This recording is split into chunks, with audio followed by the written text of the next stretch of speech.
अब अपन देखते हैं कि दात्र कोशिका अरक्तता मतलब कि सिकल सेल एनीमिया में होता क्या है। तो क्रोमोसोम 11 पे क्या होते हैं कि जीन्स होते हैं जो कि हीमोग्लोबिन के बनाने के लिए ज़रूरी होते हैं।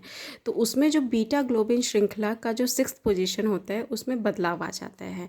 ठीक है, तो नॉर्मली क्या होगा कि ये नाइट्रोजनस बेसिस के अगले चैप्टर में अपन करेंगे इसके बारे में कि 3 नाइट्रोजनस क्षार मिलके एक अमीनो एसिड बनाता है। ठीक है, तो जो बीटा ग्लोबिन श्रृंखला है उसमें बदलाव आ रहा है उसके 6th पोजीशन पे। क्यों? क्योंकि GAG नाइट्रोजनस क्षार है जो कि ग्लूटामिक एसिड बनाता नॉर्मली, और ये ग्लूटामिक एसिड बनने के कारण एक नॉर्मल RBC बनता। लेकिन इसमें उत्परिवर्तन आ गया सिर्फ एक जगह पे, जो नाइट्रोजनस क्षार था उसके जगह अब क्या आ जाता है, U आ जाता है, जिसके वजह से जो नाइट्रोजनस क्षार का जो सीरीज़ है उसमें गड़बड़ी हो जाती है। अब ये GAG के बजाय अब क्या आ गया, GUG, और GUG कोड करता है दूसरे अमीनो एसिड जिसका नाम है वैलिन, और इस वैलिन में बदलाव आने के कारण जो बीटा ग्लोबुलिन श्रृंखला है उसमें बदलाव आ जाता है और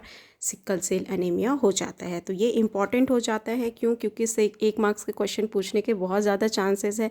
क्वेश्चन पूछा जा सकता है कि सिकल सेल एनीमिया में किस श्रृंखला में उत्परिवर्तन होने के कारण आता है। तो बीटा ग्लोबिन श्रृंखला हो गई, कौन से पोजीशन पे है, तो वो 6th पोजीशन पे है।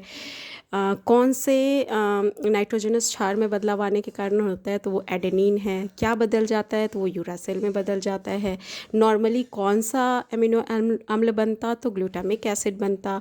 अब क्या बन चुका है सिकल सेल एनीमिया में, तो अब ये वैलिन बन चुका है, जिसके कारण बीटा ग्लोबुलिन श्रृंखला में क्या हो जा रहे हैं, बदलाव आ जा रहे हैं और सिकल सेल एनीमिया हो जाता है।